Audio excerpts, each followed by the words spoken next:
It's just the way it is. Sometimes bad things happen to good people. Years ago, Sam Elzy, one of those good people, was in a bad accident.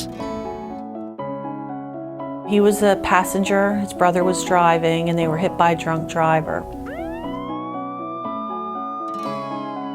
Sam survived, but his body was broken. He was paralyzed from the neck down. He needed us for every single aspect of his life. He depended on us to feed him, to bathe him, breathe for him, everything. He needed a 24-hour caregiver, so he came here, and that's how we met him. But you didn't just meet Sam.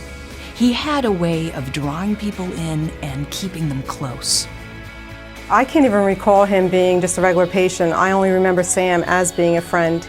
I love Sam. He's my brother. As my phrase, he's my brother from another mother. We had a very special relationship. I felt like he was family. This family at Statesman Health and Rehabilitation did everything together. Molly, Roy, and Eve took Sam to ball games, birthday parties, church, so it wasn't that unusual for Sam to ask for an escort somewhere.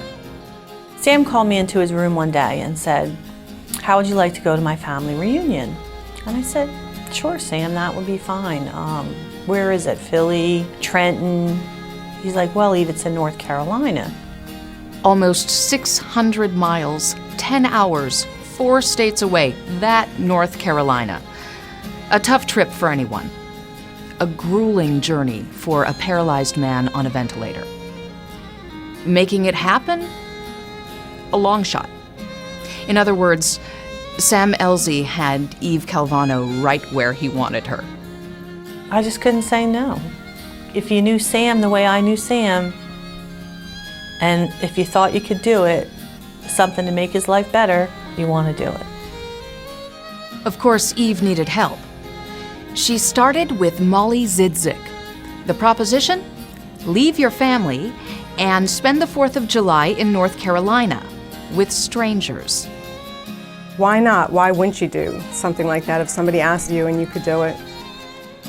Eve's next target was Roy Goldwire. He was an easy mark, too. You came to me, you want to go? You want to go to North Carolina? Yeah, I said, yeah, fine, yeah, let's make it happen.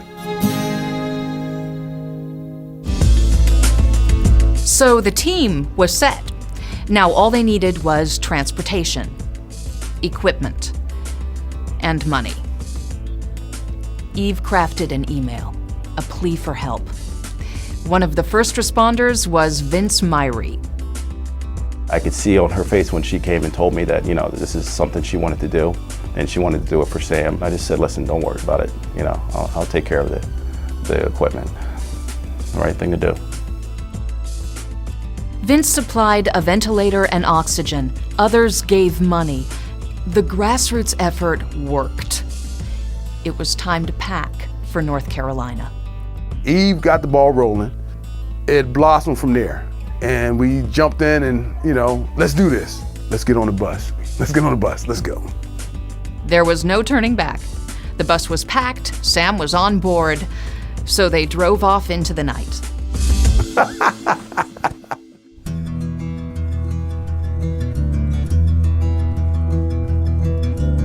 I personally made myself a little cozy bed and I slept most of the way.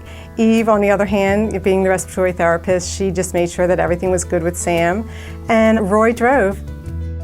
The next morning, Sam and his entourage arrived in Gibson, North Carolina. Their hotel was comfortable, nothing extraordinary, but to Sam, the accommodations were luxurious. This was a king-size bed he was in. That's something he hadn't been in a long time, I can imagine. Made him feel good. It made him feel real good. Good? Better than good.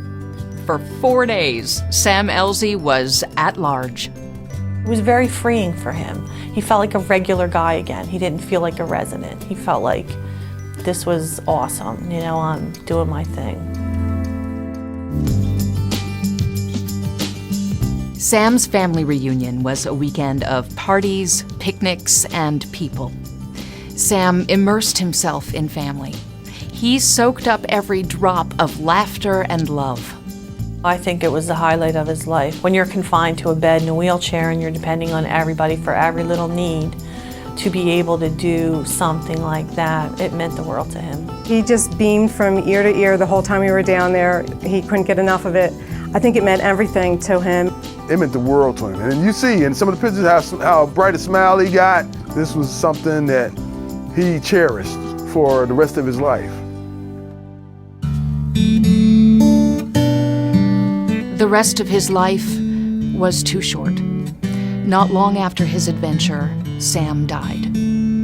The people at Statesman miss him. They loved him, and Sam loved them. They all cared for each other. Being able to take care of someone like Sam is a privilege for us. I'm honored to be able to say Sam was my friend. I love Sam.